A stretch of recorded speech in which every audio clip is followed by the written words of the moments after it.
ہیں پاکوں کے لیے ہیں. ہم پاک ہیں تو شب برات کا حلوہ ہے, ہم پاک ہیں تو 11ویں کا کھچڑا ہے. تم نجس اور ناپاک ہو تو تمہارے لیے سور کی چربی ہے. کوئی حدیث ثابت نہیں ہے. اگر ہندوستان کا کوئی بھی غیر مقلد سینے پر ہاتھ باندھنے کی کوئی حدیث صحیح ستہ میں دکھا دے تو میں 1 لاکھ روپیہ انعام دینے کے لیے تیار ہوں. راستے پر ہوگا وہی جنتی ہے. اس لیے اس دور میں جبکہ بے شمار فرقے وجود میں آ چکے ہیں, کوئی اور فرقہ جنتی. اب آج کے دور میں کون سی جماعت ہے جو صحابہ کے راستے پر چل رہی ہے؟ بہت سارے لوگ اپنے آپ کو اہل حدیث کہتے ہیں. ہم حدیث پر عمل کرتے ہیں. نبی اکرم صلی اللہ علیہ وسلم کے زمانے میں اور آپ کے بعد جب صحابہ کرام حضرت صدیق اکبر عمر کے زمانے میں آئے تو کسی نے یہ نہیں کہا کہ ہم اہل حدیث ہیں, کسی نے یہ نہیں کہا ہم اہل قرآن ہیں, بلکہ سارے صحابہ اپنے آپ کو اہل سنت کہتے تھے. اہل سنت کا معنی تو حدیث میں موجود ہے, حدیث سے ثابت ہے, لیکن اہل حدیث کا معنی یہ حدیث سے ثابت نہیں ہے.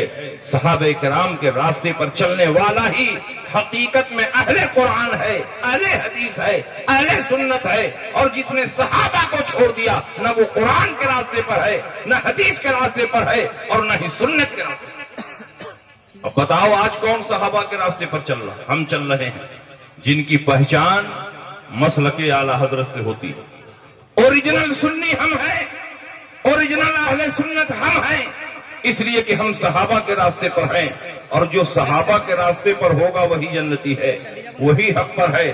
صحابہ نبی کے غیب پر ایمان رکھتے تھے, ہم بھی نبی کے غیب پر ایمان رکھتے ہیں. صحابہ نبی کی شفاعت پر ایمان رکھتے تھے, ہم بھی نبی کی شفاعت پر ایمان رکھتے ہیں. صحابہ نبی کے وسیلے سے دعائیں مانگتے تھے, ہم بھی نبی کے وسیلے سے دعائیں مانگتے ہیں. صحابہ زیارت قبور کو جاتے تھے, ہم بھی زیارت قبور کو جاتے ہیں. صحابہ ایصال ثواب کرتے تھے, ہم بھی ایصال ثواب کرتے ہیں. صحابہ دور و نزدیک سے یا رسول اللہ کہہ کر پکارتے تھے, ہم بھی دور و نزدیک سے یا رسول اللہ کہتے ہیں. صحابہ نبی کی تعظیم میں کھڑے ہوتے تھے, اور ہم بھی نبی کی تعظیم میں میلاد میں کھڑے ہوتے ہیں. جو صحابہ کا عقیدہ ہے وہی ہمارا عقیدہ ہے, جو صحابہ کا طریقہ ہے وہی ہمارا طریقہ ہے. اور نبی نے فرمایا جو صحابہ کے راستے پر ہوگا وہی جنتی ہے. اس لیے اس دور میں جبکہ بے شمار فرقے وجود میں آ چکے ہیں, کوئی اور فرقہ جنتی نہیں ہے, بلکہ ہم اہل سنت جنتی ہیں جن کی پہچان مسلک اعلی حضرت سے ہوتی ہے. اور بات بلا دلیل نہ رہے, صحابہ نبی کے غیب پر ایمان رکھتے تھے. اٹھائیے بخاری شریف جلد اول کتاب الصلاۃ, باب من رکع دون الصف. جو آدمی صف میں پہنچنے سے پہلے پہلے مسجد کے دروازے ہی پر نیت باندھ کر رکوع کر لے اور اس رکوع میں چلتے چلتے صف میں پہنچ جائے, اس کی وہ رکعت شمار میں آئے گی کہ نہیں آئے گی؟ حضرت امام بخاری نے یہی مسئلہ بتانے کے لیے باب باندھا, باب من رکع دون الصف. جو صف میں پہنچنے سے پہلے پہلے نیت باندھ کر رکوع میں چلا جائے اس کا کیا حکم ہے. اور حدیث نقل کی ہے ابو بکرہ کی, ان ابی بکرہ انہ انتہا الی النبی صلی اللہ علیہ وسلم وهو راکع قبل ان یصل الی الصف. حضرت ابو بکرہ مسجد نبوی شریف میں نماز پڑھنے کے لیے گئے, مسجد کے دروازے پر پہنچے, دیکھا حضور رکوع میں جا چکے ہیں, صحابہ رکوع میں جا چکے ہیں. مسجد کے دروازے پر نیت باندھ لیا, وہیں رکوع میں چلے گئے, اور رکوع میں چلتے چلتے صف میں جا کر مل گئے. اللہ کے نبی تو مصلی امامت پر تھے, ان کا چہرہ قبلے کی طرف تھا, آنے والا پیٹ کے پیچھے سے آ رہا ہے. لیکن جب اللہ کے نبی نے سلام پھیرا تو ارشاد فرمایا اے ابو بکرہ کھڑے ہو جاؤ. ابو بکرہ کھڑے ہو گئے. اللہ کے نبی نے فرمایا کیا تم نے صف میں پہنچنے سے پہلے پہلے مسجد کے دروازے پر اکیلے نیت باندھ لی, کیوں وہیں رکوع میں چلے گئے, رکوع میں چلتے چلتے صف میں پہنچ گئے؟ یا تم کو سنت طریقہ نہیں معلوم کہ صف میں پہنچنے کے بعد نیت باندھنا چاہیے؟ حضرت ابو بکرہ نے یہ نہیں کہا یا رسول اللہ آپ کا چہرہ تو قبلے کی طرف تھا, میں پیٹ کے پیچھے سے آیا اور آپ کو پیٹ پیچھے کا علم نہیں, تو کیسے آپ نے جان لیا کہ ابو بکرہ نے کس طرح نماز شروع کی ہے؟ اس لیے کہ وہ صحابی تھے, وہابی نہیں تھے. ان کا یہ عقیدہ تھا کہ نبی جیسے آگے دیکھتے ہیں ویسے ہی پیچھے دیکھتے ہیں, ویسے ہی دائیں دیکھتے ہیں, ویسے ہی بائیں دیکھتے ہیں. پوری کائنات نبی کے نگاہوں کے سامنے ہے۔ اللہ کے نبی نے ارشاد فرمایا، بخاری کی حدیث ہے، انکم ترون قبلتی ہا ہونا، تم سمجھتے ہو کہ میرا چہرہ قبلے کی طرف ہوتا ہے اور میں تم کو پیٹھ کے پیچھے نہیں دیکھتا ہوں۔ واللہ انی لا اراکم ولا ظہری کما اراکم امامی، میں تم کو پیٹھ کے پیچھے ایسے ہی دیکھتا ہوں جیسے آگے دیکھتا ہوں۔ اما لا یخفی علی رکوعکم ولا خشوعکم، تمہارا رکوع بھی مجھ سے چھپا ہوا نہیں، تمہارا خشوع بھی مجھ سے چھپا ہوا نہیں۔ میں وہ پیغمبر ہوں کہ قبرستان سے گزرتا ہوں، مردوں کے حالات کو دیکھتا ہوں، کس پر عذاب ہو رہا ہے، کس کو ثواب دیا جا رہا ہے۔ میں وہ نبی ہوں کہ مکے میں ہوتا ہوں، مدینے کے احوال کو دیکھتا ہوں، مدینے میں ہوتا ہوں، جنگ روم کا مشاہدہ کرتا ہوں، منبر پر ہوتا ہوں، قیامت تک کے احوال کو صحابہ کے سامنے بیان کرتا ہوں، زمین پر ہوتا ہوں، آسمان والوں کو دیکھتا ہوں، اور جب آسمان سے گزرتا ہوں تو زمین پر چلنے والے انسانوں کے دلوں کو پڑھتا ہوں۔ اعلیٰ حضرت نے اسی عقیدے کی ترجمانی کرتے ہوئے ارشاد فرمایا، سر عرش پر ہے تیرا گزر، دل فرش پر ہے تیری نظر، ملکوت ملک میں کوئی شے نہیں وہ جو تجھ پہ عیا نہیں، وہ خدا خدا کا یہی ہے در، نہیں اور کوئی مفر مقر، جو وہاں سے ہو یہی آ کے ہو، جو یہاں نہیں تو وہاں نہیں۔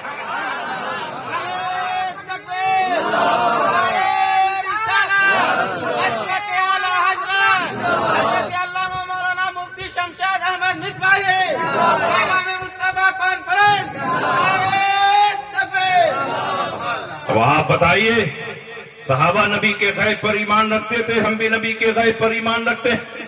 تم تو نبی کے غیب کا انکار کرتے ہو، اس لیے تم صحابہ کے راستے پر نہیں ہو۔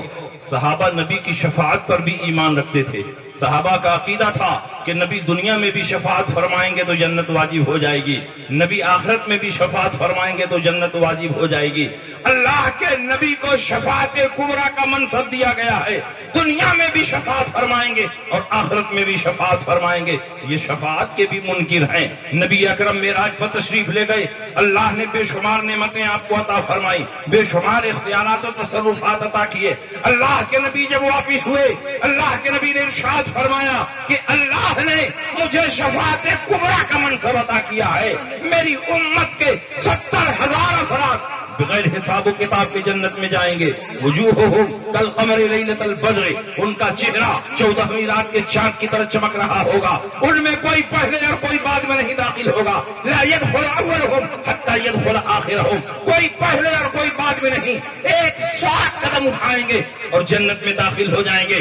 نبی ان کا چہرہ بھی دیکھ رہے ہیں، نبی ان کی تعداد بھی دیکھ رہے ہیں، داخلے کا انداز بھی دیکھ رہے ہیں۔ جب آپ نے یہ حدیث ارشاد فرمائی، عکاشہ ابن محصن حضرتی کھڑے ہوئے، انہوں نے کہا ادعوا اللہ ان یجعلنی منہم، اے اللہ کے نبی میرے لیے بھی دعا فرما دیں، جو 70,000 افراد بغیر حساب و کتاب کے جنت میں جائیں گے، میرا بھی نام اس میں شامل ہو جائے۔ نبی نے یہ نہیں کہا دنیا میں مجھ کو شفاعت کا اختیار نہیں، دنیا میں مجھ کو شفاعت کا پاور نہیں، بلکہ نبی نے اسی دنیا میں اپنی شفاعت کا پاور اور جلوہ دکھاتے ہوئے ارشاد فرمایا انت منہم، جاؤ ان 70,000 میں تمہارا بھی نام شامل کریں۔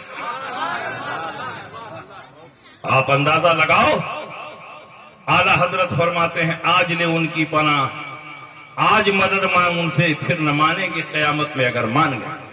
قیامت میں تو سب نبی کی شفاعت پر ایمان رکھیں گے، لیکن اس دن کا ایمان معتبر نہیں ہوگا۔ شفاعتی یوم القیامت حق فمن لم یؤمن بها لم یکن من اہلہا، قیامت میں میری شفاعت حق ہے۔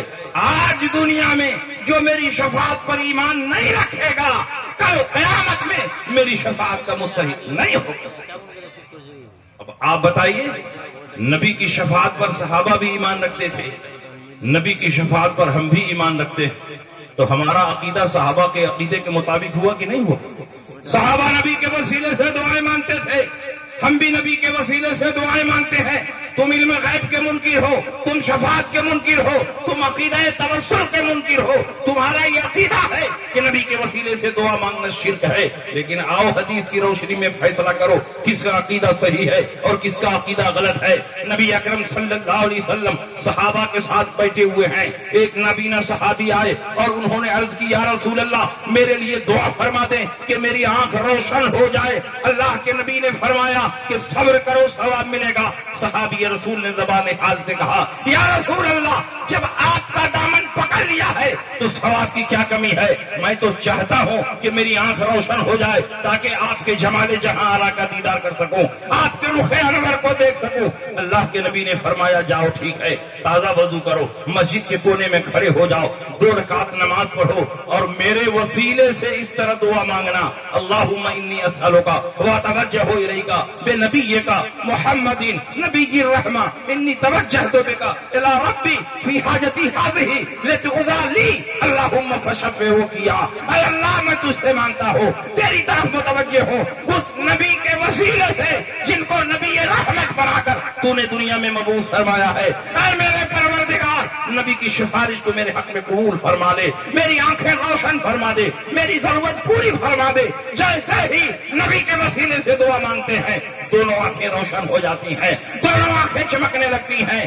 گئے تھے تو نابینا تھے، نبی کے وسیلے سے دعا مانگ رہے ہیں، دونوں آنکھیں روشن ہو جاتی ہیں۔ یہ اس بات کی دلیل ہے کہ نبی کے وسیلے سے دعا مانگنا شرک اور بدعت نہیں ہے، بلکہ نبی پر مضبوط ایمان رکھنے کا ایک حصہ ہے۔ اسی لیے اعلیٰ حضرت فرماتے ہیں لا ورب العرش، جس کو جو ملا تم سے ملا، رکھتی ہے کونین میں نعمت رسول اللہ۔ بتاؤ نبی کے وسیلے سے کون دعا مانگ رہا ہے؟ ہم دعا مانگ رہے ہیں۔ اس لیے صحابہ کے راستے پر ہم چل رہے ہیں، ہم بریلوی صحابہ کے طریقے پر چل رہے ہیں۔ تم نبی کے غیب کے منکر، نبی کی شفاعت کے منکر، عقیدہ توسل کے منکر، زیارت قبور کے منکر، ایصال ثواب کے منکر، تم صحابہ کے راستے پر نہیں ہو۔ لاکھ نمازیں پڑھو، روزہ رکھو، قرآن کی تلاوت کرو، لیکن جب صحابہ کے راستے سے بھٹک چکے ہو تو تم جنت میں نہیں جا سکتے۔ جنت میں وہی فرقہ جائے گا جو نبی کی سنت پر چلے اور صحابہ کے راستے پر چلے۔ اور ایک نیا فرقہ پیدا ہوا، اہل حدیث، جس میں اہل لگ جائے سمجھ جائیے کہ یہ نا اہل ہے۔ اہل قرآن، قرآن کو سمجھ نہیں پاتے، اہل قرآن ہو گئے۔ اہل قرآن کا فتنہ ختم نہیں ہوا کہ اہل حدیث پیدا ہوئے اور کہا کہ ہم حدیث پر عمل کرتے ہیں۔ صحابہ پوری زندگی حدیث پر عمل کرتے رہے، لیکن کسی صحابی نے یہ نہیں کہا ہم اہل حدیث ہیں۔ صحابہ کے پاس لاکھوں لاکھ حدیثیں تھیں، دن رات مشکات نبوت سے حدیثیں سنتے تھے، قرآن مادری زبان میں اتر رہا تھا، لیکن صحابہ نے یہ نہیں کہا کہ ہم اہل حدیث ہیں، اور یہ صرف 5 حدیثوں پر عمل کر کے اہل حدیث بن گئے۔ یہاں تک ہاتھ اٹھایا، سینے پر ہاتھ باندھ لیا، ٹانگ پھیلا کر کھڑے ہو گئے، زور سے آمین کہہ دیا اور امام کے پیچھے قرات کر لی، سورہ فاتحہ پڑھ لی۔ انہی 5 مسئلوں پر عمل کر کے یہ اپنے آپ کو اہل حدیث کہتے ہیں، اور حقیقت یہ ہے کہ ان 5 حدیثوں میں سے آدھی سے زیادہ حدیثیں تو منسوخ ہیں اور کچھ حدیثیں ضعیف ہیں۔ تو ان کا عمل یا تو منسوخ حدیث پر ہے اور یا تو ضعیف حدیث پر ہے۔ اس لیے منسوخ اور ضعیف حدیثوں پر عمل کرنے والا اہل حدیث نہیں ہو سکتا۔ جو نبی کی سنت پر عمل کرتا ہے وہی حقیقت میں حدیث پر بھی عمل کرتا ہے۔ 5 حدیثوں پر عمل کر کے اہل حدیث بنے، سینے پر ہاتھ باندھ لیا، ہم اہل حدیث ہیں۔ سینے پر کیوں ہاتھ باندھتے ہو؟ صحابہ نے 20 رکعت تراویح پڑھی اور یہ 8 رکعت تراویح پڑھتے ہیں اور کہتے ہیں ہم اہل حدیث ہیں۔ صحابہ کرام رضوان اللہ علیہم اجمعین کے راستے پر جو چلے گا وہی جنتی ہے۔ صحابہ نے 20 رکعت تراویح پڑھی، حضرت عمر ابن خطاب نے ابی ابن کعب کی امامت میں سارے صحابہ کو جمع فرمایا اور ابی ابن کعب نے 20 رکعت تراویح پڑھائی۔ صحابہ میں سے کسی نے انکار نہیں کیا، سارے صحابہ ان کی امامت میں 20 رکعت تراویح پڑھتے رہے۔ گویا 20 رکعت تراویح پر صحابہ کا اجماع منعقد ہو گیا۔ اور جب حضرت عمر کا زمانہ ختم ہوا، حضرت عثمان غنی آئے تو انہوں نے بھی 20 رکعت تراویح پڑھائی۔ حضرت عثمان کے بعد حضرت علی آئے، انہوں نے بھی 20 رکعت تراویح پڑھائی۔ گویا 20 رکعت تراویح یہ خلفائے راشدین کی سنت ہے، اور خلفائے راشدین کی سنت پر چلنا یہ حقیقت میں رسول پاک کی اطاعت ہے۔ بتاؤ خلفائے راشدین کی سنت پر کون چل رہا ہے؟ ہم چل رہے ہیں۔ خلفائے راشدین نے 20 رکعت تراویح پڑھی اور نبی نے فرمایا جیسے میری سنت پر عمل کرتے ہو خلفائے راشدین کی سنت پر بھی عمل کرتے رہو۔ حضرت ابی ابن کعب کی امامت میں سارے صحابہ جمع ہو گئے۔ حضرت صائب ابن یزید فرماتے ہیں کان الناس یقومون فی زمن عمر بن الخطاب ب20 رکعتا والوتر، سارے کے سارے صحابہ عمر ابن خطاب کے زمانے میں 20 رکعت تراویح پڑھتے تھے اور 3 رکعت وتر پڑھتے تھے۔ اور زید ابن رومان فرماتے ہیں کننا نقوم فی زمن عمر بن الخطاب۔ کیا ہے بھائی، سب لوگ کہا ہے بیٹھو، آخری تقریر میں یہی پرابلم ہے، اناؤنسر بھاگے گا، شاعر بھاگے گا، سب بھاگنے لگے گا، کسی کو استنجا لگ جائے گا، کسی کو پاخانہ لگ جائے گا۔ سنو، اتنی دیر تک سنے، تھوڑی دیر اور سنو۔ سننا ہے کہ بند کرتے ہیں؟ کتنے لوگ سننا چاہتے ہیں؟ کتنی حدیث سننا چاہتے ہیں؟ ہم جو بیان کر رہے ہیں وہ رسول پاک کی زبان سے نکلا ہوا کلام ہے، اور شاعر جو بیان کرتا ہے وہ اپنے قلم سے لکھا ہوا کلام بیان کرتا ہے۔ بتاؤ کس میں طاقت زیادہ ہے، کس میں فضیلت زیادہ ہے؟ ہم قرآن بیان کر رہے ہیں، حدیث رسول بیان کر رہے ہیں۔ صائب ابن یزید نے فرمایا سارے صحابہ 20 رکعت تراویح پڑھتے تھے اور 3 رکعت وتر۔ زید ابن رومان فرماتے ہیں سارے صحابہ 23 رکعت پڑھتے تھے، 20 رکعت تراویح اور 3 رکعت وتر۔ 1200 سال تک اسی پر عمل ہوتا رہا۔ 1200 سال کے بعد یہ غیر مقلد پیدا ہوئے جن کو انگریزوں نے اہل حدیث کا نام دیا۔ انگریزوں کا دیا ہوا یہ نام ہے اہل حدیث۔ انہوں نے کہا سارے صحابہ غلط، تابعین غلط، تبع تابعین غلط، ائمہ مجتہدین غلط، اولیاء کاملین غلط، تراویح 20 رکعت نہیں ہے بلکہ 8 رکعت۔ اس لیے کہ 20 رکعت تراویح پڑھنے میں ان کی نانی مر رہی تھی، بڑی محنت لگ رہی تھی، دن بھر روزہ رکھ کے بزنس تجارت کے لیے دوڑ بھاگ کرتے ہیں، تو رات کو 20 رکعت پڑھیں گے کیسے؟ تو خود بدلتے نہیں، قرآن کو بدل دیتے ہیں۔ ہوئے کس درجہ فقیہان حرم بے توفیق، کہا تراویح 20 رکعت نہیں ہے بلکہ 8 رکعت۔ اور جب کہا گیا دلیل کیا ہے تو تہجد والی روایت کو تراویح پر فٹ کر دیا۔ رسول پاک 8 رکعت تہجد پڑھتے تھے اور اسی روایت کو اٹھا کر کے تراویح پر فٹ کر دیا۔ میں کہتا ہوں کہ جو روایت تم بیان کرتے ہو وہ تراویح سے متعلق نہیں ہے بلکہ تہجد سے متعلق ہے۔ اسی لیے امام ترمذی نے اس کو باب التراویح میں نہیں بلکہ باب التہجد میں نقل فرمایا ہے۔ یہ اس بات کی دلیل ہے کہ تراویح 8 رکعت نہیں ہے بلکہ 20 رکعت۔ نماز پڑھنا ہوا تو گھٹا دیا، اب گوشت کھانا ہوا تو بڑھا دیا، کہا قربانی 3 دن نہیں ہے 4 دن۔ سارے صحابہ 3 دن قربانی کرتے رہے، تابعین 3 دن قربانی کرتے رہے، تبع تابعین 3 دن قربانی کرتے رہے۔ 1400 سال تک حرمین طیبین میں حجاج کرام دنیا سے جاتے رہے اور حرمین طیبین میں 3 ہی دن قربانی ہوتی رہی۔ جب سے اس پاک سرزمین پر ان ناپاکوں کی حکومت قائم ہوئی ہے تو انہوں نے قربانی کو 4 دن کر دیا۔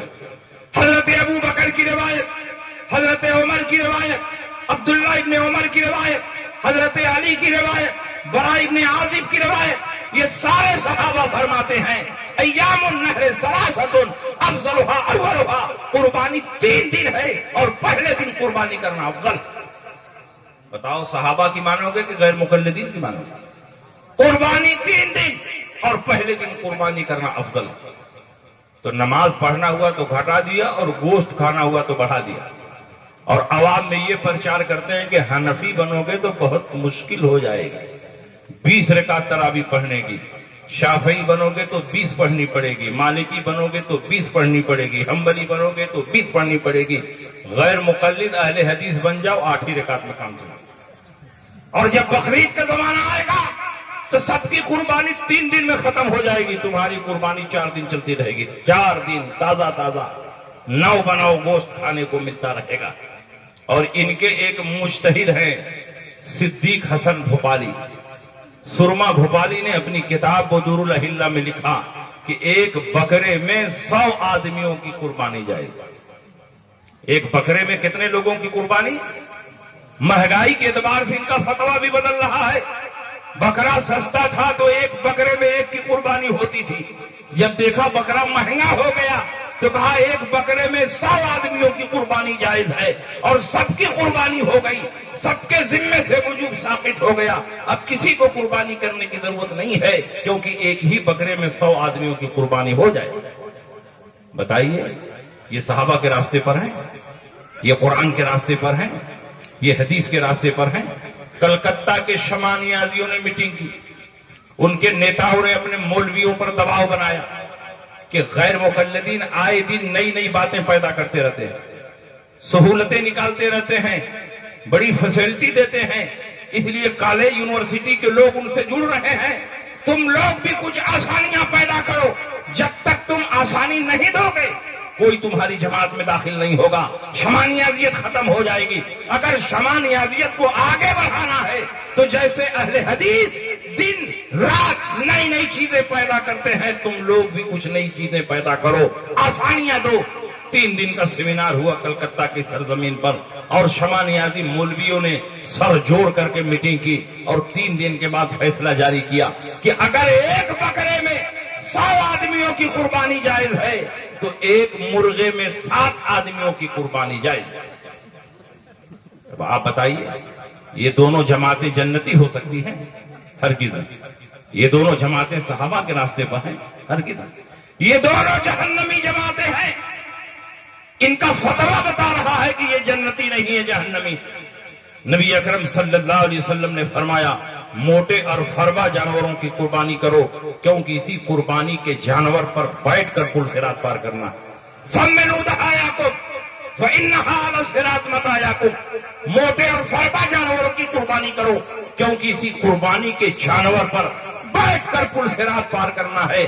جس جانور کی آپ قربانی کرتے ہیں موٹا ہونا چاہیے، فرما ہونا چاہیے، اس لیے کہ پل صراط پر اسی جانور پر بیٹھ کر پل صراط پار کریں گے۔ اور بخاری کی دوسری حدیث بتاتی ہے کہ پل صراط کے نیچے ہی جہنم ہے۔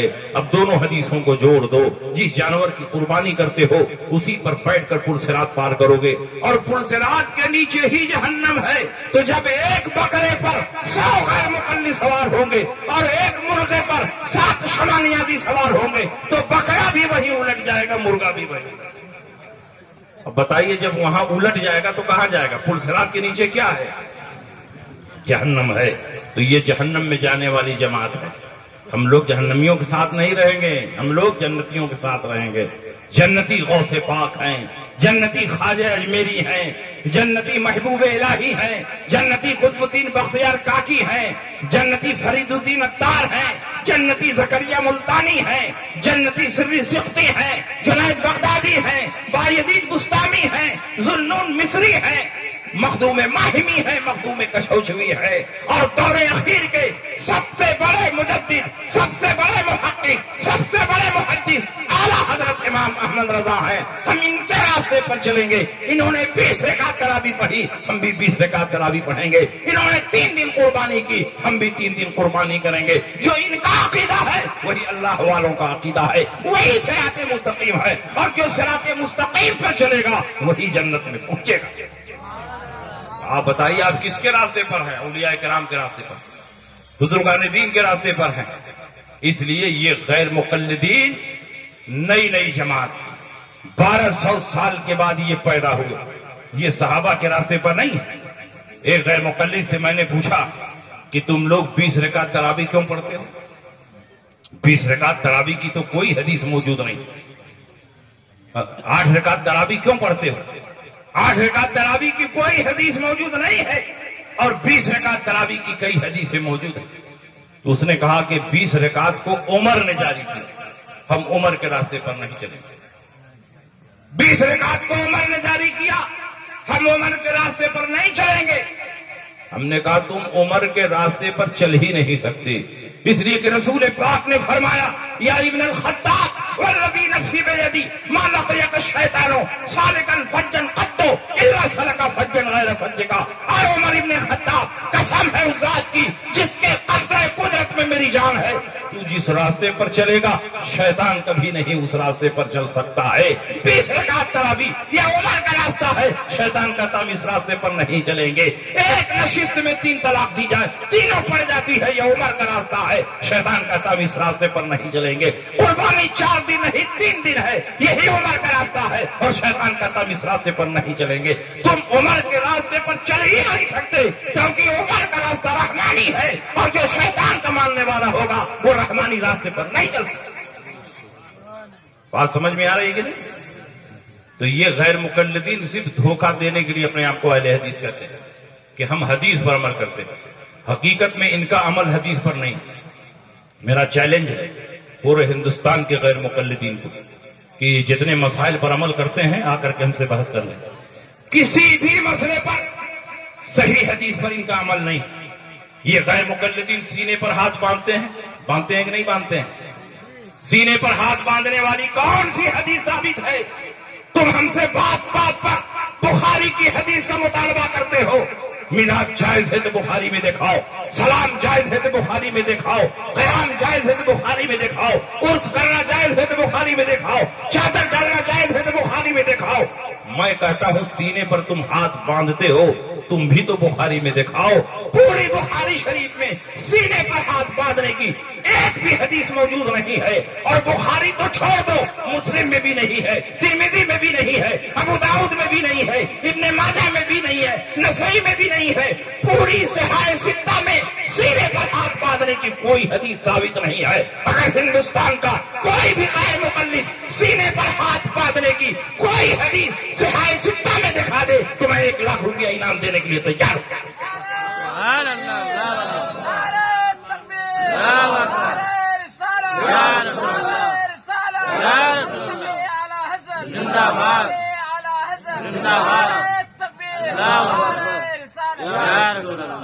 میں نے غیر مقلد سے پوچھا بتاؤ تم سینے پر ہاتھ کیوں باندھتے ہو؟ سینے پر ہاتھ باندھنے کی کوئی بھی حدیث ثابت ہے؟ پوری صحاح ستہ میں جس کی حدیثیں سب سے زیادہ مستند مانی جاتی ہے، صحیح مانی جاتی ہے، پوری صحاح ستہ میں سینے پر ہاتھ باندھنے کی ایک بھی حدیث ثابت نہیں ہے. تم کیوں سینے پر ہاتھ باندھتے ہو؟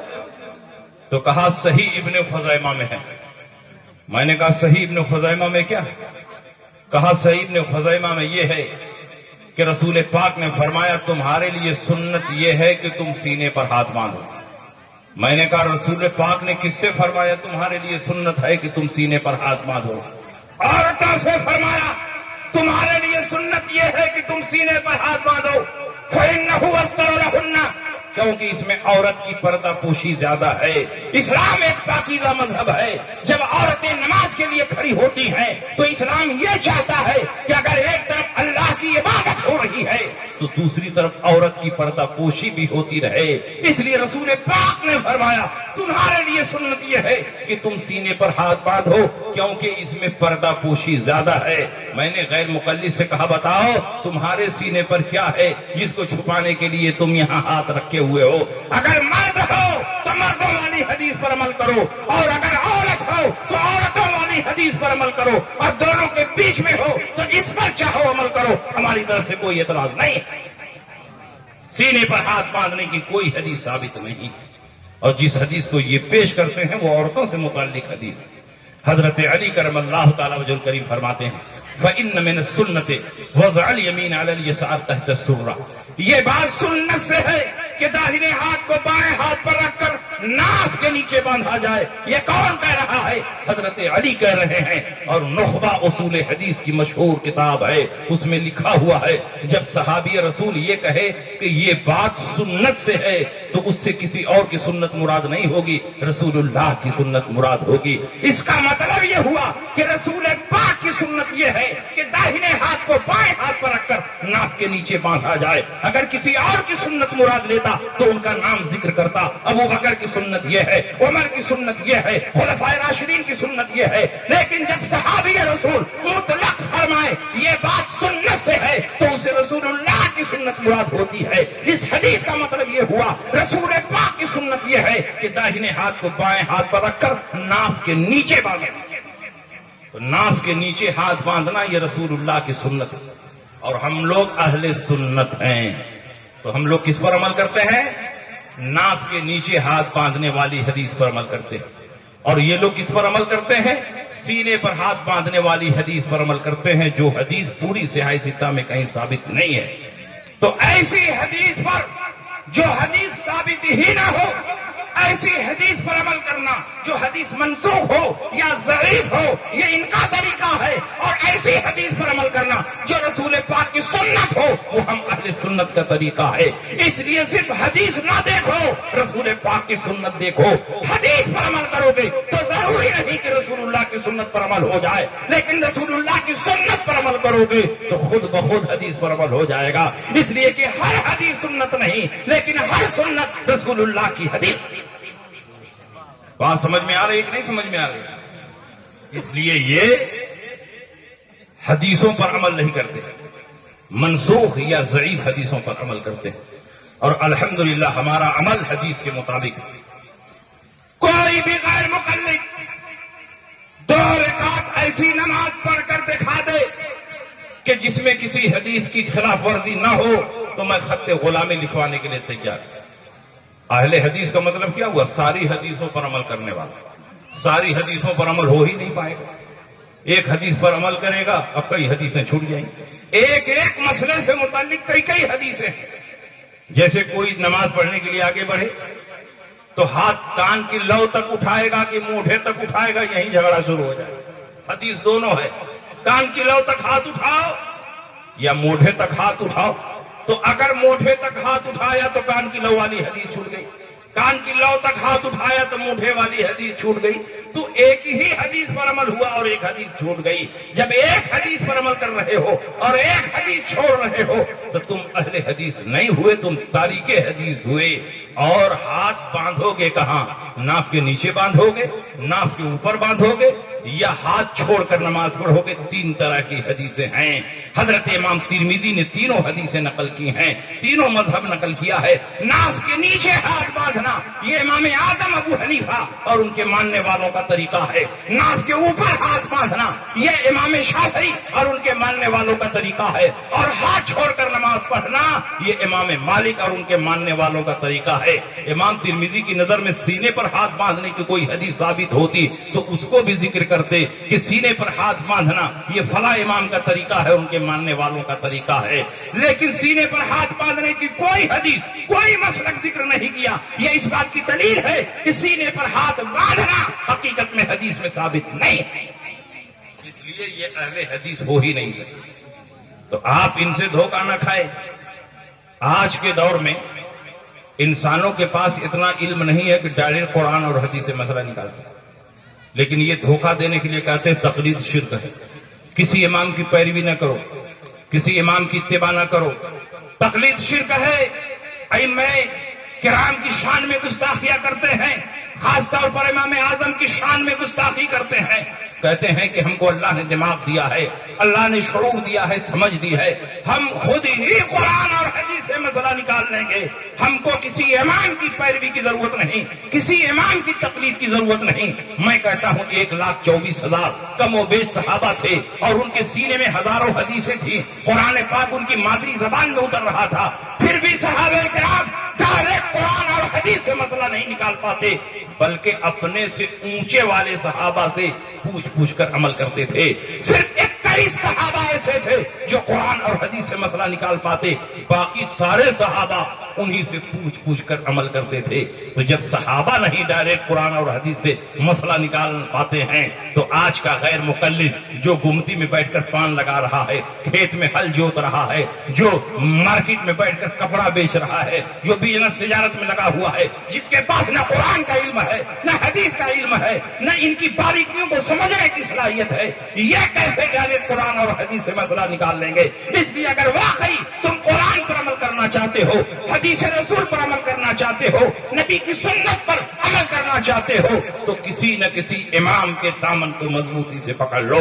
اور جب امام کا دامن پکڑنا ہے تو کیوں نہ ہم اس امام کا دامن پکڑیں جو چاروں اماموں میں سب سے سینئر ہے، سب سے زیادہ باصلاحیت ہے، سب سے زیادہ علم والا ہے، جو تابعی ہے. اور باقی ان اماموں میں جن کی پیروی دنیا میں کی جاتی ہے کوئی تابعی نہیں ہے. ہم نے امام اعظم کے دامن کو پکڑ لیا کیونکہ امام اعظم تابعی ہے اور امام شافعی تابعی نہیں ہے، امام مالک تابعی نہیں ہے، امام احمد بن حنبل تابعی نہیں ہے. تو جو سب سے سینئر امام تھا، سب سے قابل امام تھا، سب سے باصلاحیت امام تھا، اس کے دامن کو ہم نے پکڑ لیا اور ہم لوگ حنفی بن گئے.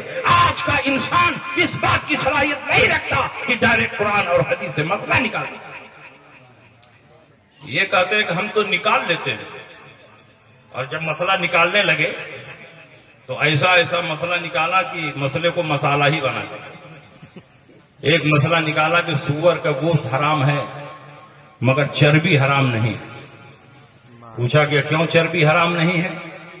تو کہا قرآن میں اللہ نے فرمایا حرمت علیکم المیتۃ والدم ولحم الخنزیر. اللہ نے تمہارے اوپر مردار حرام کیا، اللہ نے تمہارے اوپر خون حرام کیا، اللہ نے تمہارے اوپر سور کا گوشت حرام کیا. یہ کہتے ہیں کہ اس آیت میں اللہ نے سور کے گوشت کو حرام کیا ہے، آیت میں چربی کا ذکر نہیں ہے، اس لیے گوشت حرام رہے گا اور چربی حلال رہے گی. میں نے کہا تم نے ٹھیک مسئلہ نکالا، تمہارے لیے چربی حلال رہے گی اس لیے کہ اسی قرآن میں اللہ نے یہ بھی فرمایا ہے الخبیثات للخبیثین والخبیثون للخبیثات والطیبات للطیبین والطیبون للطیبات. خبیث اور ناپاک چیزیں ناپاکوں کے لیے ہیں، طیب و طاہر اور پاک چیزیں پاکوں کے لیے ہیں. ہم پاک ہیں تو شب برات کا حلوہ ہے، ہم پاک ہیں تو 11ویں کا کھینچنا ہے. تم نجیس اور ناپاک ہو تو تمہارے لیے سور کی چربی ہے. سبحان اللہ. تو آپ بتائیے یہ حدیث پر عمل کرنے والے ہیں، یہ قرآن پر عمل کرنے والے ہیں؟ دعویٰ ہے کہ ہم ڈائریکٹ قرآن پر عمل کرتے ہیں، ہم ڈائریکٹ حدیث سے مسئلہ نکالتے ہیں. صحابہ تو ڈائریکٹ نکال ہی نہیں پائے. 1,24,000 صحابہ تھے لیکن صرف 21 صحابہ قرآن اور حدیث سے مسئلہ نکالتے اور باقی سارے صحابہ انہی سے پوچھ کر عمل کرتے تھے. آپ بتائیے اسلام کا جب ابتدائی دور تھا تو عشاء کے بعد ہی سے روزہ اسٹارٹ ہو جاتا تھا. آپ کو معلوم ہے کہ نہیں معلوم؟ اسلام کے ابتدائی دور میں روزہ کب سے شروع ہو جاتا تھا؟ رات کا روزہ بھی ہوتا تھا. عشاء کی نماز کے بعد سے کھانا پینا، بیوی سے جمع کرنا، یہ سب حرام ہو جاتا تھا. اور اس وقت کیا قانون ہے؟ صبح صادق سے لے کر غروب آفتاب تک روزہ ہوتا ہے. رات میں جتنا چاہو کھاؤ پیو، بیوی سے جمع کرو، اجازت ہے کہ نہیں؟ لیکن دن میں کھانے پینے کی بیوی سے جمع کرنے کی اجازت نہیں ہے. ابتدائی اسلام میں اجازت تھی. صحابہ کرام عشاء کی نماز کے بعد ہی نماز کے بعد ہی سے روزہ شروع کر دیتے تھے اور وہیں سے روزہ اسٹارٹ ہوتا تھا. نہ کھانے کی اجازت، نہ پینے کی اجازت، نہ بیوی سے جمع کرنے کی اجازت. لیکن آج کے دور میں کھانے پینے اور بیوی سے جمع کرنے کی اجازت ہے. حضرت عمر ابن خطاب رضی اللہ تعالیٰ عنہ سے ایک مرتبہ غلطی ہوئی. انہوں نے عشاء کی نماز کے بعد اپنی بیوی سے جمع کر لیا. ہم لوگ گناہ کرتے ہیں تو گناہ کو چھپاتے ہیں، لیکن حضرت عمر سے غلطی ہوئی تو صبح کو نبی کی بارگاہ میں حاضر ہوئے. کہا یا رسول اللہ مجھ سے غلطی ہو گئی، عشاء کے بعد ہی سے روزہ اسٹارٹ ہو جاتا ہے، بیوی سے جمع کرنا حرام ہو جاتا ہے، لیکن میں نے اپنی بیوی سے جمع کر دیا، میرے لیے کیا حکم ہے؟ رسول پاک ابھی کچھ حکم بتاتے کہ جبریل امین نازل ہوئے اور قرآن کی لمبی چوڑی آیت کریمہ پڑھ کر سنائی اور قیامت تک کے لیے آسانیاں پیدا ہو گئی کہ اب رات کو روزہ رکھنا تمہارے لیے یہ حلال نہیں ہے، بلکہ کھاؤ پیو اور اپنی بیوی کے پاس جاؤ اور جمع کرو، اور جو اللہ نے اولاد مقدر کی ہے اس کو تلاش کرو. یہ آیت کریمہ اتری احل لکم لیلۃ الصیام الرفث الی نسائکم ہن لباس لکم وانتم لباس لہن علم اللہ انکم کنتم تختانون انفسکم فتاب علیکم وعفا عنکم فالآن باشروہن واتقوا ما کتب اللہ لکم وکلوا واشربوا حتی یتبین لکم الخیط الابیض من الخیط الاسود من الفجر ثم اتموا الصیام الی اللیل. یہ آیت کریمہ اتری. اب روزے کی راتوں میں تمہارے لیے حلال کر دیا گیا اپنی بیویوں کے پاس جانا. تمہاری بیوی تمہارا لباس ہے، تم ان کا لباس ہے. اللہ کو علم ہے کہ تم نے خیانت کی ہے، لیکن تم نے توبہ کی تو اللہ نے تمہاری توبہ قبول فرما لی ہے. فالآن باشروہن، اب اللہ اجازت دیتا ہے کہ رمضان کی راتوں میں اپنی بیوی سے مباشرت کرو.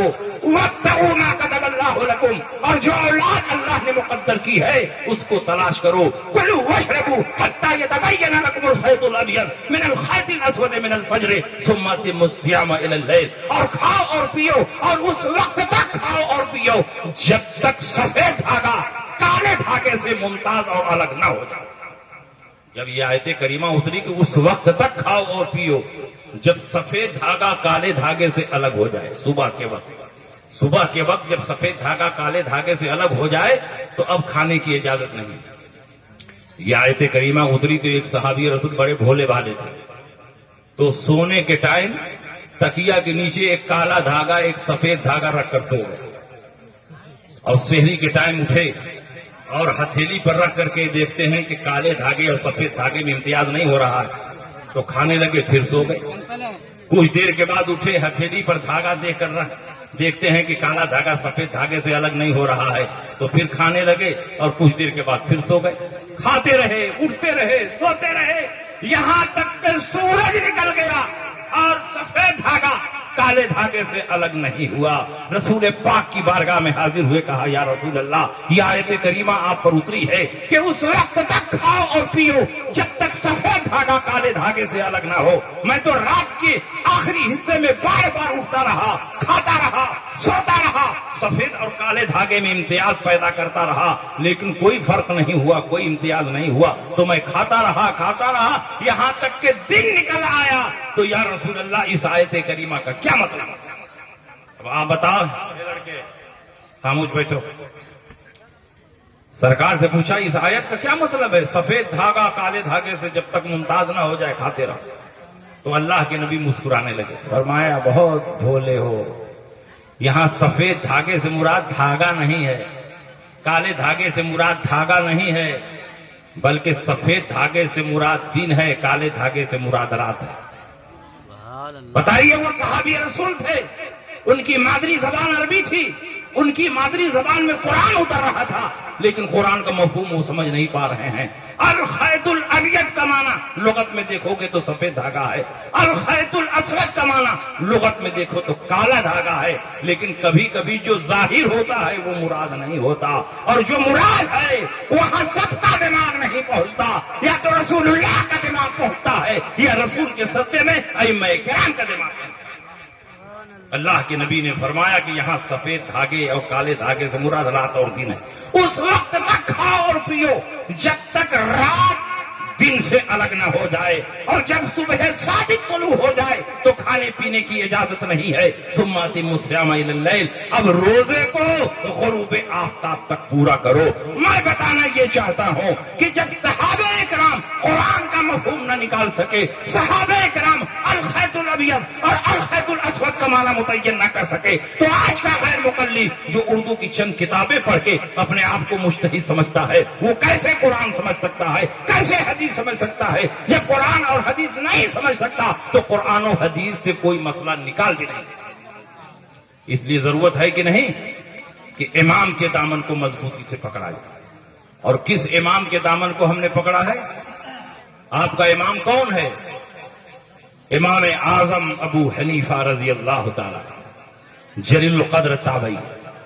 اتنے بڑے امام کہ آج تک روئے زمین پر اتنا بڑا امام آپ کے بعد پیدا نہیں ہوا. آپ کے زمانے میں بڑے بڑے امام پیدا ہوئے, لیکن جب سب کی گاڑی پھنستی تھی تو وہیں امام اعظم ابو حنیفہ کی بارگاہ میں پہنچتے تھے, سب کی مشکلات کو وہی آسان کرتے تھے, اور جہاں کسی کا دماغ نہیں پہنچتا تھا وہاں امام اعظم ابو حنیفہ کا دماغ تھا. جس زمانے میں امام اعظم ابو حنیفہ علم حدیث پڑھ رہے تھے, اور آپ کے استاد ہیں حضرت امام سلیمان اعمش رضی اللہ تعالیٰ عنہ, یہ بڑے پائے کے محدث ہیں, جلیل القدر تابعی, تابعین کے امام. امام اعظم ان کی خدمت میں 200 دنوں تک رہ کر علم حدیث پڑھتے رہے, سیکھتے رہے. جس زمانے میں حدیث پڑھ رہے تھے, ایک پوچھنے والا پوچھنے کے لیے آیا, سوال کرنے والا سوال کرنے کے لیے آیا, اور پائے در پائے اس نے 100 سوالات کیے, اور امام سلیمان اعمش کسی بھی سوال کا جواب نہ دے سکے. سب کے جواب میں یہی فرماتے رہے, لا عالم لا عارف, مجھے نہیں معلوم, میں نہیں جانتا. یہ بالکل نیا مسئلہ ہے, قرآن اور حدیث میں کہیں اس کا ذکر نہیں ملتا ہے, اس لیے میں اس کا جواب نہیں دے پاؤں گا. امام اعظم حدیث پڑھ رہے ہیں, آپ نے فرمایا حضور اگر اجازت ہو تو میں ہی جواب دے دوں. طالب علم ہے، اسٹوڈنٹ ہے، فرماتے ہیں اجازت ہو تو میں جواب دے دوں؟ استاد نے کہا جواب معلوم ہے تو جواب دے دو۔ امام اعظم ابو حنیفہ نے اسی ترتیب سے جواب دینا شروع کیا۔ سناؤ، تمہارے پہلے سوال کا جواب یہ ہے، دوسرے سوال کا جواب یہ ہے، تیسرے سوال کا جواب یہ ہے۔ 100 سوالوں کو اسی ترتیب سے شمار کر دیا اور سب کا جواب بھی عطا فرمایا۔ آپ کے استاد نے پوچھا، اے ابو حنیفہ تم کہاں سے جواب دے رہے ہو؟ مجھ کو تو قرآن اور حدیث میں جواب نظر نہیں آ رہا ہے۔ امام اعظم فرماتے ہیں آپ کی سنائی ہوئی اور پڑھائی ہوئی حدیثوں کی روشنی میں جواب نکال رہا ہوں۔ فلاں موقع پر یہ حدیث پڑھائی، اس سے یہ مسئلہ نکلا، فلاں موقع پر یہ حدیث پڑھائی، اس سے یہ مسئلہ نکلا، فلاں موقع پر یہ حدیث پڑھائی، اس سے یہ مسئلہ نکلا۔ 100 سوالوں کا جواب بھی عطا فرما دیا، اور جن حدیثوں سے جواب نکالا تھا ان حدیثوں کو بھی پڑھ کر سنا دیا۔ آپ کے استاد امام سلیمان اعمش فرماتے ہیں، یا معاشر الفقہاء انتم الاطباء ونحن الصیادلہ وانت ایھا الرجل اخذت بکل الطرفین۔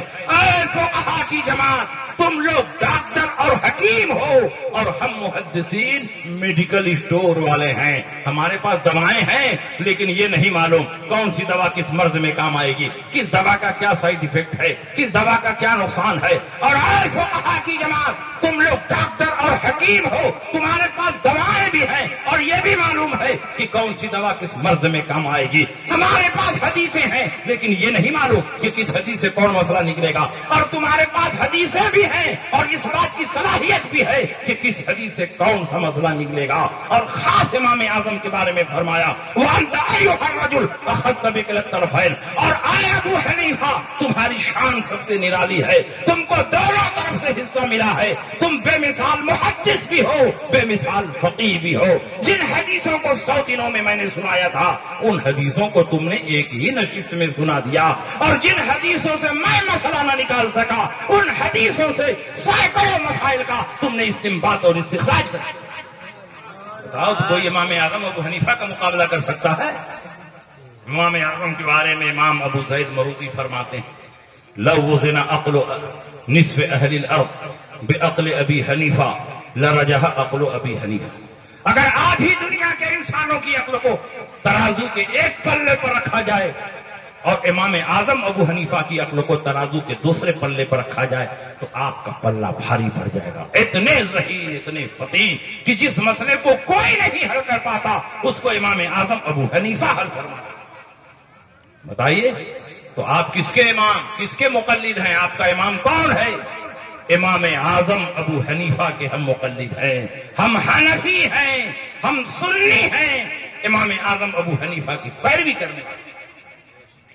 اور آپ کی ذہانت و فطانت کا یہ عالم، آپ کی ذہانت و فطانت کا یہ عالم کہ جہاں بڑے بڑے لوگوں کا دماغ نہیں پہنچتا وہاں امام اعظم کا دماغ پہنچتا۔ آپ کے زمانے میں بڑے حیرت انگیز واقعات ہوئے۔ ایک بوڑھے آدمی کا اپنی بیوی سے جھگڑا ہوا، بڑا زبردست جھگڑا۔ اب بوڑھوں کو غصہ تو بہت آتا ہے نا، گھر میں بیٹھے بیٹھے وہ صرف غصہ ہی کرتے ہیں، باقی تو کچھ کرتے نہیں۔ بڑا غصہ آیا، بیوی سے جھگڑا ہو گیا، جھگڑا اتنا بڑھا، غصہ اتنا بڑھا کہ بوڑھے میاں نے اللہ کی قسم کھا کر کہہ دیا، جب تک تو نہیں مجھ سے بات کرے گی میں تجھ سے بات نہیں کروں گا۔ اب بیوی کیوں پیچھے رہتی؟ عورتیں تو 10 ہاتھ آگے ہی رہتی۔ تو بوڑھی نے بھی کہا کہ میں بھی اللہ کی قسم کھا کر کہتی ہوں کہ جب تک تو نہیں مجھ سے بات کرے گا میں بھی تجھ سے بات نہیں کروں۔ اب 2-4-10 گھنٹہ گزرا، دونوں منہ کھلائے گھر میں کنارے کنارے ہیں، قسم کھائے بیٹھے ہیں، بات تو کر نہیں سکتے۔ تو اب بوڑھے میاں کو سمجھ میں آیا کہ کسی عالم اور فقیہ سے مسئلہ پوچھنا چاہیے، کب تک ہم لوگ بڑھاپے میں اس طرح رہیں گے؟ تو گئے اس دور کے سب سے بڑے امام، سب سے بڑے محدث حضرت سفیان ثوری رضی اللہ عنہ کی خدمت۔ یہ تابعین کے امام ہیں۔ حضور بڑا غضب ہو گیا، میرا اپنی بیوی کے ساتھ جھگڑا ہوا، اختلاف ہوا، اور غصے کے عالم میں نے اللہ کی قسم کھا کر یہ کہہ دیا کہ جب تک تو نہیں مجھ سے بات کرے گی میں تجھ سے بات نہیں کروں گا۔ اب میرے قسم کھانے کے بعد میری بیوی نے بھی یہی قسم کھا لی، تو حضور اب کیا کریں؟ بغیر بولے چارہ نہیں ہے۔ تو سفیان ثوری نے کہا کہ جاؤ اپنی بیوی سے بات کرو، اور بیوی سے بات کرو گے تو قسم ٹوٹ جائے گی، اور قسم ٹوٹ جائے گی تو قسم کا کفارہ ادا کر دینا، 10 مسکین کو کھانا کھلا دینا۔ آ رہے تھے واپس، راستے میں سوچا کہ امام اعظم ابو حنیفہ کا بڑا نام ہے، ابھی نوجوان ہیں، تازہ علم ہے، ذرا دیکھیں یہ کیا بتاتے ہیں۔ اور عوام کا یہی حال ہے کہ 10 دارالافتاء میں 10 مفتی کے پاس فتویٰ پوچھنے کے لیے پہنچیں گے کہ کہیں سے ہمارے مطلب کا آ جائے، 3 طلاق دے کر کے گھومنا شروع کر دیں گے، کوئی لکھ دے کہ ایک ہی طلاق پڑی۔ تو اس نے امام اعظم کے یہاں پہنچ کر کہا حضور میرا اپنی بیوی سے جھگڑا ہوا، اختلاف ہوا، اور میں نے اللہ کی قسم کھا کر کہہ دیا جب تک تو نہیں مجھ سے بات کرے گی میں تجھ سے بات نہیں کروں گا، اور میرے قسم کھانے کے بعد میری بیوی نے بھی یہی قسم کھا لیا کہ جب تک تو نہیں مجھ سے بات کرے گا میں بھی تجھ سے بات نہیں کروں گا، تو کیا میرا حکم ہے؟ امام اعظم نے کہا اپنی بیوی سے بات کرو اور قسم کا کفارہ دینے کی کوئی ضرورت نہیں، مسکین کو کھلانے کی کوئی ضرورت نہیں۔ تو کہا ارے اتنے بڑے امام نے تو فرمایا ہے کہ 10 مسکین کو کھلا، اور یہ کہتے ہیں کہ کفارہ دینے کی کوئی ضرورت نہیں۔ پھر بھاگتا ہوا سفیان ثوری کے پاس گیا، کہا کہ آپ مجھ کو غلط مسئلہ بتاتے ہیں، میرا پیسہ برباد کرانا چاہتے ہیں۔ کہا کون سا مسئلہ غلط بتایا؟ کہا آپ نے ابھی بتایا جاؤ اپنی بیوی سے بات کرو اور قسم کا کفارہ ادا کرو۔ ابو حنیفہ تو کہتے ہیں بیوی سے بات کرو، قسم کا کفارہ دینے کی کوئی ضرورت نہیں۔ اچھا ابو حنیفہ نے ایسا کہا، چلو میں دیکھتا ہوں۔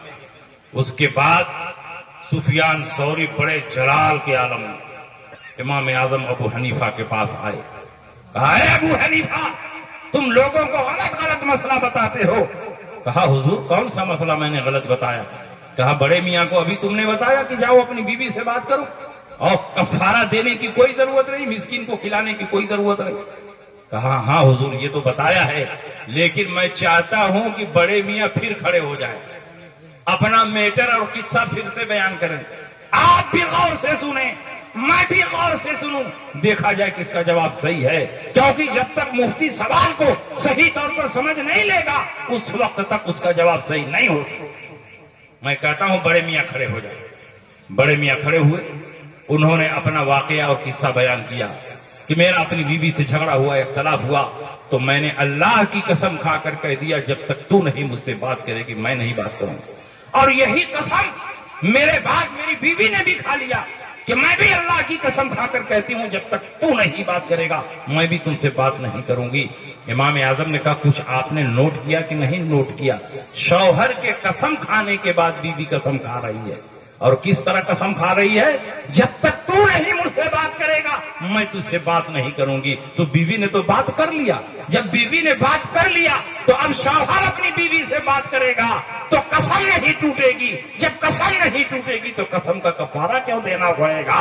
سفیان ثوری نے کہا قسم ہے اے ابو حنیفہ تیرا دماغ جہاں فوراً پہنچتا ہے ہم لوگوں کا دماغ 2 سال میں بھی وہاں نہیں پہنچتا۔ یہ امام اعظم کی شان ہے، اور یہ غیر مقلدین کہتے ہیں کہ ہم امام اعظم سے زیادہ حدیث جانتے ہیں، ان کو تو صرف 17 حدیثیں یاد ہیں۔ امام اعظم نے اپنی زندگی میں 86,000 نئے مسائل کو قرآن اور حدیث کی روشنی میں نکالا، 86,000۔ آج مفتی کتاب دیکھ کر کے جزیات نقل کر کے فتویٰ لکھے تو 86,000 فتویٰ نہیں لکھ سکتا، اور امام اعظم نے نئے مسائل قرآن اور حدیث کی روشنی میں اپنے بنائے ہوئے رول اور ریگولیشن کی روشنی میں، قانون اور ضابطے کی روشنی میں 86,000 مسائل کا استنباط اور استخراج کیا، 38,000 مسائل عبادات سے متعلق نکالے اور باقی مسائل معاملات سے متعلق نکالے۔ دنیا میں اتنا بڑا امام پیدا نہیں ہوا، اسی لیے امام شافعی سے کسی نے پوچھا کہ امام اعظم ابو حنیفہ کا کیا مقام ہے آپ کی نظر میں؟ تو امام شافعی فرماتے ہیں الناس عیال فی الفقہ علی ابی حنیفہ من لم ينظر فی کتبہ لم یتفقہ فی الدین ولم یتباہر۔ سارے کے سارے فقہا، سارے کے سارے مفتیان کرام اور قیامت تک جو پیدا ہوں گے وہ بھی سب فقہ کے معاملے میں آپ کی اولاد ہیں اور آپ سب کے باپ ہیں۔ جس نے آپ کی کتابوں کو پڑھا نہیں نہ فقیہ بن سکتا ہے نہ متبحر عالم دین بن سکتا ہے۔ یہ شان ہے امام اعظم۔ ہر آدمی دماغ رکھتا ہے لیکن دماغ وہی جو نتیجے پر پہنچ جائے۔ امام اعظم ابو حنیفہ کی خدمت میں ایک شخص حاضر ہوا اور اس نے کہا حضور میں نے خزانہ کہیں دفن کیا تھا کہ جب ضرورت آئے گی تو خزانہ کھود کر نکال لوں گا۔ اس زمانے میں بینک تو ہوتا نہیں تھا کہ بینک میں لاکر میں لے جا کر کے اپنا مال رکھ دو. میں نے کہیں خزانہ دفن کیا تھا، لیکن یہ نہیں معلوم ہو پا رہا کہ کہاں دفن کیا تھا. دماغ سے بات اتر گئی. حضور آپ اتنے بڑے امام ہیں، میری پریشانی کو حل فرما دیں، آپ بتائیں کہ خزانہ کہاں دفن کیا. امام اعظم نے فرمایا کہ شریعت کا مسئلہ پوچھتے تو میں بتا دیتے تھا، اب تم نے خزانہ کہاں دفن کیا تھا یہ میں کیسے بتا سکتا. آج کا جھٹکو اوقات کرتا تو 11,000 لیا بتا دیتا ہوں، وہ بھی 11,000 چلا جائے گا، خزانہ بھی نہیں ملے. اس نے کہا حضور اتنے بڑے امام، اتنے بڑے محدث، کیا کسی حدیث کی روشنی میں آپ جگاڑ نہیں بنا سکتے کہ میرا خزانہ مل جائے. امام اعظم نے فرمایا کہ تم نے میرے اوپر حسن ظن رکھا تو میں ایک جگاڑ تمہارے لیے بتا دیتا. آج کی رات عشاء کی نماز پڑھنے کے بعد تازہ وضو کرو، مسجد کے کونے میں کھڑے ہو جاؤ اور اس بات کا پختہ ارادہ کرو کہ آج کی رات 100 رکعت نفلی نماز پڑھنا ہی پڑھنا، اور 2 رکعت کر کے نماز پڑھو. صلاۃ اللیل مسنا مسنا، رات کی نماز 2 کر کے پڑھی جاتی ہے، اور 4 رکعت کر کے پڑھنا بھی جائز ہے. 100 رکعت نفلی نماز پڑھنا، اور کل آ کر مجھ کو رپورٹ پیش کرو. وہ آدمی چلا، اس نے سوچا کہ 100 رکعت پڑھنے سے میرا خزانہ مل جائے تو اس سے بہتر اور کیا. عشاء کی نماز پڑھا، پھر تازہ وضو بنایا، مسجد کے کونے میں کھڑا ہوا اور پختہ ارادہ کیا. پختہ ارادہ ہی کا نام نیت ہے، زبان سے کرنا ضروری نہیں. دل میں پختہ ارادہ جمایا کہ آج 100 رکعت نفلی نماز پڑھنا ہی پڑھنا، اور ابھی پہلی 2 رکعت کی نیت باندھا تھا. 1 رکعت پڑھ چکا تھا، دوسری رکعت میں ابھی پہنچا تھا. جب تک تو جھٹ دے یاد ہی آ گیا خزانہ کہاں دفن کیا. جب یاد آ گیا تو کون نماز پڑھتا ہے. پھاوڑا اٹھایا اور کھدائی شروع کیا اور خزانہ مل گیا. صبح کو امام اعظم کی خدمت پہ پہنچا، حضور بڑا اچھا جگاڑ آپ نے بتایا، نماز بھی نہیں پڑھنی پڑی اور خزانہ مل گیا. کہا کیا ہوا ذرا مجھ کو بھی کچھ بتا. تو کہا حضور کیا ہوا، جیسے آپ نے کہا تھا ویسے ہی میں نے کیا. عشاء کی نماز پڑھنے کے بعد تازہ وضو بنایا، مسجد کے کونے میں کھڑا ہو گیا اور 2 رکعت پختہ ارادے کے ساتھ نماز پڑھنے کی نیت سے نیت باندھا. 100 رکعت پڑھنے کا ارادہ کر لیا. پہلی 2 رکعت کی نیت باندھا تھا، 1 رکعت پڑھ چکا تھا، ابھی دوسری رکعت میں پہنچا تھا. جب تک تو جھٹ سے یاد آ گیا کہ خزانہ کہاں دفن تھا. امام اعظم نے پوچھا جب یاد آ گیا تو کیا کیا تم نے؟ کہا کیا کرتا، خزانے کے لیے تو نماز پڑھتا. جیسے ہی یاد آیا چھڑ دے نیت توڑ تاڑ کے پھاوڑا اٹھایا، کھدائی شروع کیا، خزانہ مل گیا. آپ نے فرمایا نالائق، کم سے کم اس 2 رکعت کو تو کمپلیٹ کر دیا ہوتا. مجھے معلوم تھا کہ شیطان تم کو پوری رات عبادت کرنے نہیں دے گا، کیونکہ نبی اکرم صلی اللہ علیہ وسلم نے فرمایا ہے کہ جب بندہ مومن پختہ ارادے کے ساتھ نفلی نماز پڑھنے کے لیے کھڑا ہوتا ہے تو شیطان اس کے دل میں طاری ہو جاتا ہے. یخطر ببالہ ویقول اذکر کذا اذکر کذا، اس کے دل میں طاری ہو جاتا ہے اور ایک ایک بھولی ہوئی چیزوں کو یاد دلاتا ہے. اس کو یاد کرو بھولے ہوئے ہو، اس کو یاد کرو بھولے ہوئے ہو. شیطان کا مقصد یہ ہوتا ہے کہ اس کو بھلوا دیا جائے نماز میں، نماز اس کی نہ ہونے پائے. مجھے معلوم تھا کہ شیطان آئے گا، لیکن یہ نہیں معلوم تھا کہ پہلے ہی 2 رکعت میں آئے گا. آپ بتاؤ اس حدیث کو کتنے لوگوں نے پڑھا ہوگا، کتنے لوگوں نے پڑھایا ہوگا. لیکن جہاں امام اعظم ابو حنیفہ کا دماغ پہنچا وہاں کسی اور کا دماغ نہیں پہنچ رہا ہے. کچھ تو خصوصیت ہے، کچھ تو خاص بات ہے کہ آج پوری دنیا میں حنفیت کا پرچم لہرا رہا ہے. پوری دنیا میں امام اعظم ابو حنیفہ کے مقلدین پھیلے ہوئے ہیں. اس لیے آپ پوری مضبوطی کے ساتھ مسلک اعلیٰ حضرت پر قائم رہو. اور یہ مسلک اعلیٰ حضرت کوئی نیا مسلک نہیں، دین حنیف کی پہچان کا نام مسلک اعلیٰ حضرت. اس لیے آج بے شمار باطل فرقے وجود میں آ چکے ہیں، اور جس فرقے سے پوچھے تم کیا ہو سب کہیں گے ہم سنی. دیوبندیوں سے پوچھو کیا ہو کہیں گے ہم سنی. نیچری سے پوچھو کیا ہو کہیں گے ہم سنی. مودودی سے پوچھو کیا ہو کہیں ہم سنی. اور جو اپنے آپ کو اہل حدیث کہتے ہیں یہ بھی اپنے آپ کو کہتے ہیں کہ ہم سنی. تو اب بتاؤ مارکیٹ میں 2 طرح کے سنی پائے جا رہے ہیں کہ نہیں پائے جا رہے؟ ایک ڈپلیکیٹ سنی، ایک اوریجنل سنی. اور دیوبندی تو اپنے آپ کو حنفی بھی کہتے ہیں. مرزا غلام محمد قادیانی اپنے آپ کو حنفی کہتا ہے، مودودوی اپنے آپ کو حنفی کہتا ہے. تو اب بتاؤ، مارکیٹ میں دو طرح کے سنی پائے جا رہے ہیں، ڈپلیکیٹ سنی، اوریجنل سنی. دو طرح کے حنفی پائے جا رہے ہیں، ڈپلیکیٹ حنفی، اوریجنل حنفی. تو ہم اوریجنل سنیوں اور حنفیوں سے ان ڈپلیکیٹ سنیوں اور حنفیوں کی پہچان کیسے ہوگی؟ مسلک اعلیٰ حضرت کی روشنی میں ہوگی. جو سنی اور حنفی ہونے کے ساتھ مسلک اعلیٰ حضرت پر مضبوطی سے قائم ہے، وہی حقیقت میں سچا سنی ہے، وہی حقیقت میں سچا حنفی ہے. اور آخری بات سن لیجیے تقریر ختم ہو جائے. اعلیٰ حضرت امام احمد رضا فاضل بریلوی دور اخیر کے وہ امام ہیں، دور اخیر کے وہ مجدد ہیں، دور اخیر کے وہ محدث ہیں جنہوں نے 1000 سے زیادہ کتابیں لکھ کر قیامت تک کے لیے مسلمانوں کے دین و ایمان کی حفاظت فرما دی ہے.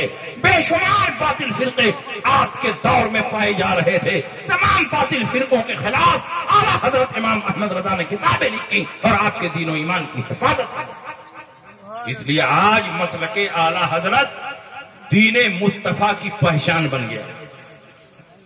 جو مسلک اعلیٰ حضرت پر ہے وہ سچا سنی، جو مسلک اعلیٰ حضرت سے ہٹا ہوا ہے وہ ڈپلیکیٹ سنی.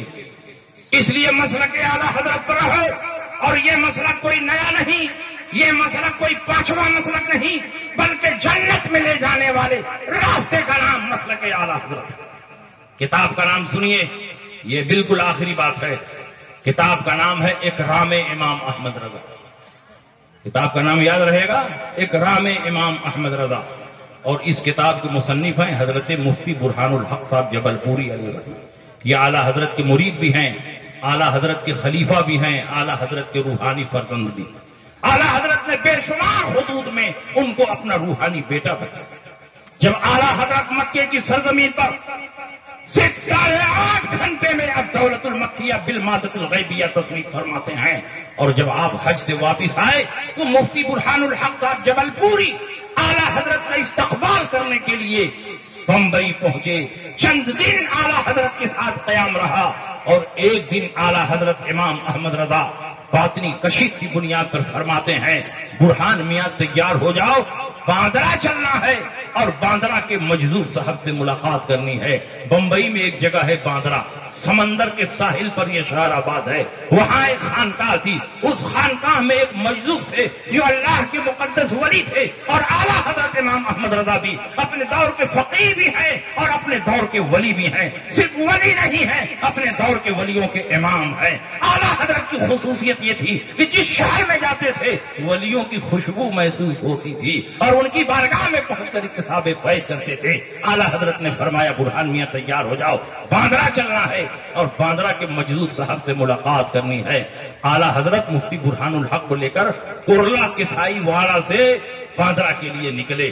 ادھر اعلیٰ حضرت نکلتے ہیں اور ادھر مجذوب صاحب اپنے مریدین سے فرماتے ہیں کہ بہت بڑے عالم مجھ سے ملنے کے لیے آ رہے ہیں، ان کی خوشبو محسوس ہو رہی ہے، ان کے استقبال کی تیاری کرو. جیسے جیسے اعلیٰ حضرت باندرا سے خانقاہ سے قریب ہو رہے ہیں، اعلیٰ حضرت کی خوشبو بھی قریب سے قریب تر ہوتی جا رہی ہے. جب خانقاہ میں پہنچے مجذوب صاحب فرماتے ہیں لگتا ہے عالم صاحب خانقاہ میں آ چکے ہیں، بہت قریب سے خوشبو آ رہی ہے، چلو حجرے سے باہر نکل کر ان کا استقبال کریں. باہر نکلے، اعلیٰ حضرت کی رخ زیبا پر نظر پڑی، سلام اور مصافحہ ہوا اور پورے اعزاز و اکرام کے ساتھ اعلیٰ حضرت کو لے کر اپنے حجرے میں آئے. اعلیٰ حضرت بیٹھے ہیں، مجذوب صاحب بیٹھے ہیں، مفتی برہان الحق بیٹھے ہیں، بڑے بڑے علماء اور مشائخ بیٹھے ہیں، معتقدین مریدین کی بھیڑ ہے. اور مجذوب صاحب کی عادت تھی کہ خانقاہ میں 3 چیزیں ہمیشہ دستیاب رہتی تھیں، چائے، کافی، قہوہ. اور جب علماء جاتے تھے تو علماء کے چہروں کو غور سے دیکھتے اور اس کے بعد خود ہی متعین کرتے ان کو چائے پلاؤ، ان کو کافی پلاؤ، ان کو قہوہ پلاؤ. لیکن جب اعلیٰ حضرت پہنچے تو فرماتے ہیں بتائیے کیا پینا پسند کریں گے؟ آپ کے لیے چائے بھی حاضر ہے، آپ کے لیے کافی بھی حاضر ہے، آپ کے لیے قہوہ بھی حاضر ہے. اعلیٰ حضرت بزرگوں کی بارگاہ کے ادب شناس ہیں. اعلیٰ حضرت فرماتے ہیں کہ مجذوب صاحب نے تینوں کا نام لیا، مجھے تینوں میں برکت نظر آ رہی ہے، چائے بھی پسند ہے، کافی بھی پسند ہے، قہوہ بھی پسند ہے۔ ایک ہی پیالی میں چائے ڈالی گئی، اسی میں کافی ڈالی گئی، اسی میں قہوہ ڈالا گیا اور چمچے سے ہلا کر اعلیٰ حضرت پی لیتے ہیں۔ اس کے بعد مجذوب صاحب میں اعلیٰ حضرت میں گفتگو شروع ہوتی ہے اور تقریباً 3.5 گھنٹہ مسلسل گفتگو ہوتی رہی۔ مفتی برہان الحق فرماتے ہیں میں وہیں پر بیٹھا تھا، بار بار کوشش کرتا رہا کہ ذرا سمجھ جاؤں کس زبان میں بات ہو رہی ہے، کس ٹاپک پہ بات ہو رہی ہے، کس موضوع پہ بات ہو رہی ہے، لیکن ایک لفظ بھی مجھے سمجھ میں نہیں آیا۔ اللہ بہتر جانے کس زبان میں بات ہو رہی ہے، اردو میں بات نہیں ہو رہی تھی، عربی میں بات نہیں ہو رہی تھی، فارسی میں بات نہیں ہو رہی تھی، ہندی میں بات نہیں ہو رہی تھی، یہ ساری زبانیں میں سمجھتا ہوں اور بولتا ہوں، اللہ بہتر جانے کی زبان میں بات ہو رہی ہے۔ جب گفتگو کمپلیٹ ہو گئی، اعلیٰ حضرت اجازت لے کر جانے لگے، مجذوب صاحب نے دروازے کی چوکھٹ تک اعلیٰ حضرت کو رخصت کیا، اس کے بعد اعلیٰ حضرت باہر جانے لگے، اعلیٰ حضرت کے پیچھے پیچھے مفتی برہان الحق صاحب بھی جا رہے ہیں۔ اچانک ان کے دل میں خیال پیدا ہوا کہ اعلیٰ حضرت جن سے ملنے کے لیے آئے ہیں وہ کوئی معمولی بزرگ نہیں ہوں گے، بہت پائے کے بزرگ ہوں گے، چلو تنہائی میں اپنے لیے کچھ دعا کرا لوں، کچھ نصیحت حاصل کر لوں۔ تو اعلیٰ حضرت کے پیچھے پیچھے جا رہے تھے اور بھاگ کر حجرے میں آ گئے اور مجذوب صاحب سے فرماتے حضور میرے لیے بھی نصیحت فرما دے، مجھے بھی دعا دے دیں۔ مجذوب صاحب نے کہا تم مجھ سے نصیحت لینے آئے ہو؟ کہا ہاں حضور آپ ہی سے نصیحت لینے آیا ہو۔ تو مجذوب صاحب نے کہا اگر تم مجھ سے نصیحت لینا چاہتے ہو تو میری پہلی اور آخری نصیحت یہ ہے کہ ابھی جن کے پیچھے پیچھے چل رہے تھے انہی کے پیچھے پیچھے چلتے رہو، جنت تک پہنچ جاؤ گے۔ ان کا راستہ جنت میں لے جانے والا راستہ ہے، مسلک اعلیٰ حضرت کوئی نیا مسلک نہیں، جنت میں لے جانے والے راستے کا نام مسلک اعلیٰ حضرت۔ کہ آپ پوری مضبوطی سے مسلک اعلیٰ حضرت پہ ڈٹے رہو، یہ مسلک دنیا اور آخرت میں ہمیں اور آپ کو نجات عطا فرمائے گا۔ یہ مسلک آپ سے ڈیمانڈ کرتا ہے، کچھ مطالبہ کرتا ہے، دین کے دشمنوں سے دوری اختیار کرو، دین کے دوستوں کی صحبت اختیار کرو، اللہ والوں سے قریب رہو، دین کے دشمنوں سے دور رہو، اور یاد رکھو اللہ اور رسول کے دشمنوں کے ساتھ اگر تم اٹھتے بیٹھتے نظر آؤ گے تو تمہارے ایمان پہ اثر پڑے گا، تمہارے عقیدے پہ اثر پڑے گا۔ اسی لیے اعلیٰ حضرت امام احمد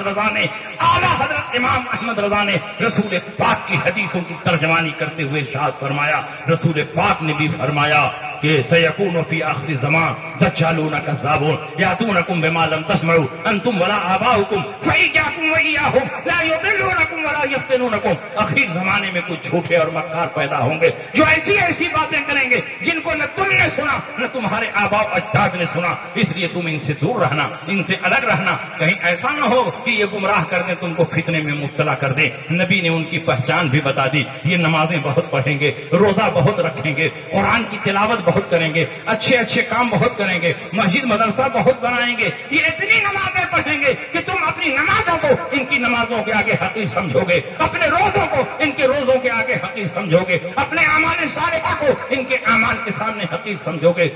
تحقرون صلاتکم عند صلاتہم وصیامکم عند صیامہم واعمالکم عند اعمالہم یتلون القرآن ولا یجاوز تراقیہم۔ یہ قرآن کی تلاوت کریں گے مگر تلاوت ان کے حلق کے نیچے نہیں اترے گی۔ ویقولون من قول خیر البریہ، بات رسول پاک کی حدیثیں پیش کریں گے تو کیا حدیث پیش کرنے کی وجہ سے مسلمان ہوں گے؟ نہیں، یمرقون من الدین کما یمرق السہم من الرمیہ، یہ دین سے ایسے ہی باہر ہوں گے جیسے تیر کمان سے باہر ہو جاتا ہے۔ نبی نے ان کی پہچان بتا دی، سیماہم التحلیق ومشمر الوضوء، ان کی پہچان یہ ہوگی کہ یہ سر خوب چھلوائیں گے اور پاجامہ بہت اونچا پہنیں گے۔ کیوں یہ علامتیں بیان کی جا رہی ہیں، کیوں یہ نشانیاں بیان کی جا رہی ہیں؟ تاکہ آپ ان سے دور رہو، ان سے الگ رہو۔ یہی پیغام اعلیٰ حضرت نے سنایا۔ دشمن احمد پہ شدت کیجیے، ملحدوں کی کیا مروت کیجیے، غاز میں چل جائے بے دینوں کے دن، یا رسول اللہ کی کثرت کیجیے چرچا انہیں کا صبح و شام، جانے کافر پر قیامت کیجیے، مثل ساری زلزلے ہونت میں ذکر آیات ولادت کیجیے، اور شرک کہرے جس میں تعظیم حبیب اس برے مذہب پہ لعنت کیجیے۔ انہی باتوں کے ساتھ میں آپ کے درمیان سے رخصت ہو رہا ہوں۔ دارالعلوم قادریہ گلشن رضا کے جملہ اراکین، جملہ مدرسین، تمام معاونین قابل سب مبارکباد ہیں کہ اتنا عالی شان جلسہ کر کے مسلمانوں کے دین و ایمان کے تحفظ کو یقینی بنانے کی کوشش کی۔ اللہ رب العزت اس کوشش کو اپنی بارگاہ میں قبول فرمائے اور اس ادارے کو دن دنی رات چوگنی ترقی عطا فرمائے. وآخر دعوانا ان الحمد للہ رب العالمین. السلام علیکم.